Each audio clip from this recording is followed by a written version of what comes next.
Steve Post from the Motor Racing Network here at the Racing Electronics Display, PRI, Indianapolis, Indiana. We are joined by one of the Royalty Racing family members from up in the Northeast.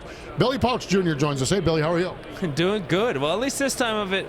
Well, the last guy you just interviewed, you said big block guy. I love talking big blocks, so I get a little bit of a mix here, right? Yeah. Thank you for having me on. It's pretty cool, right? We pretty well known, hopefully, in the Northeast. My dad started it, right, and then we kind of took it over. Actually, my grandfather started it. If you guys really want to get back into it, 70 years ago. Yep. I took it over. My dad did it. Now I took it over, and my sister's into the PR, and now my little guy races. So it's a lot. It's a racing.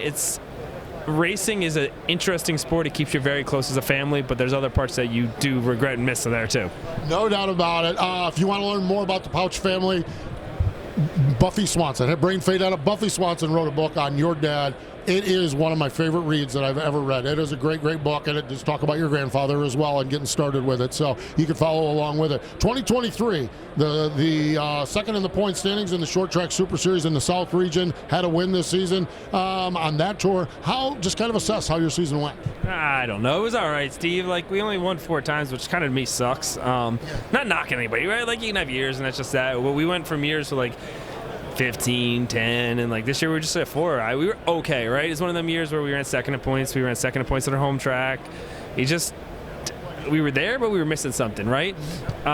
So we sat back, we come back and said, okay, let's reevaluate and figure out how we're going to be better. So we're kind of doing is they said, okay, I'm getting old, right? Like, it's a different game. I'm 36 now, right? So I got enough sponsors. We're actually taking it all in-house. So I'm actually going to I'm going to run for myself in like 50 to 60 shows next year. Whereas instead of running for someone the person I was, all great things, all good friends, was good.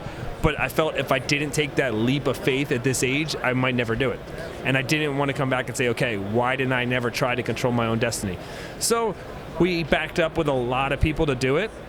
So I might not. So I'm a little stupid, right? Like, usually my wife's like, you got to really have 95 race dates on your schedule. So I might be like only at like 60 to 70 this year, but I'll like more focused on it, right? Of what it is. So you gotta. The one key to this racing is sometimes you go 100%, but you also got to step back and say, okay, where am I off and where am I missing, right? It's like even on this job. So I stepped back and said, okay, what am I missing? So we're gonna try this and see what happens. Where does one even begin to start your own team? I mean, I know funding, and you just talked about that. You've got partners as well, but I can't imagine the nuts and bolts and acquiring stuff that you need to do over the course of time. I'd still run for myself a little bit over the years, so I'd been piling up, right? So we have my dad, when he raced, we had 80 by 120 shop, right? So it's in sections, right? So a couple years ago, I always had my cars in the back, and we actually built a house out back. We bought land. My dad did charge me. Didn't get it for free. He made sure I paid. So it was all good. And we moved to that. We put the cars out back. So now I can go back and forth with the kids, go back for dinner. We just kind of started building, right? So now we're going into the year. We have 4 cars. We have 9 motors. We have the truck trailer. We have the spares. It takes a lot of time to build to where it is, right? This sport will eat you alive, and we've done this a while now. I've done it 25 years, right? I've seen people come and go in a hurry. So it's trying to make sure you're in this sport, but you're not, not overkilling and overspending. So you got to make sure there's a balance, and that's kind of huge, right? Yeah. When you talk about then when you start to lay out a 2024 schedule, what are the must-be at races? Is there a home track? What is kind of the goal? Do you have that laid out yet? So we're going to start out at Volusia. We've always done actually the Short Track Super Series, and we're going to do the Super Dirt Car Series this year, which is at Volusia instead of Voltec, right? Just something we've always wanted to do. And then you sit there, okay, this might be it, right? Like, so we're going to get into indoor racing here in a second. I'll start in a couple weeks, right? And we'll run all the way to November. I look at things, right? There was a couple tracks around us, and I'm like, all right, which one do I go to or not? You know what thoughts in my mind nowadays? Like, hey, I don't mind a Saturday off in the summer once in a while. It's kind of really weird, right? We just had a conversation on mental health. Sometimes that charge of a day off gets you recharged for it. So I adjust off of that, right? There's certain things you got to do for sponsors, right? And where it's go, your must races, your big ones, your Port Royals, your end of the year, your World Finals, your stuff like that are the bigger crown jewels for us, right? Your Grandview Sixer and all that stuff. But then you also got to say, okay, what's right for me, right? And the biggest thing I learned over the years, and I tell any kid this, right? So a lot of my friends, we all grew up, right? Some going on to be promoters, some going on to do this in the sport, right? Is, okay, we're still friends, but business is business. You might not like my business decision, but you need to stay in business. I need to stay in business. This is how it's going to work. Don't get mad at me for saying this is why I'm doing, because it doesn't make sense what you're doing and you want me to do. That's fair. Very fair. Okay, you mentioned it. You don't have to wait long before you climb into a race car. Indoor auto racing. You've got a bunch of races with that, all 3 of the events. The first 2 events are indoor TQ racing, Allentown, Pennsylvania, and the Gamblers Classic in Atlantic City. What is, from a driver's perspective, what is indoor TQ racing like? It's like putting what do they say, a caged bull in a little container there and letting it go.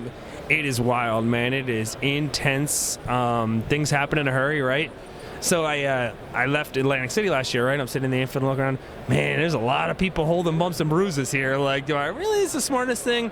But it's neat, right? It's Allentown is really the way to kick it off, right? So we're gonna go on duty here. Hopefully we win. I don't want to sound too confident. Me and Steve will have our victory lane picture together here. And what's going to happen then is probably that'll be on the big board at Atlantic City when we get down there, because they'll say Steve Post is a victory lane junkie. And then we're going to go. Then I look forward to Gamblers Classic. Is kind of like the history, man. Atlantic City is really cool, right? The racing's neat, but the atmosphere is cool. It's the closest thing you can get to an atmosphere of the Chili Bowl. I've done that plenty of times too.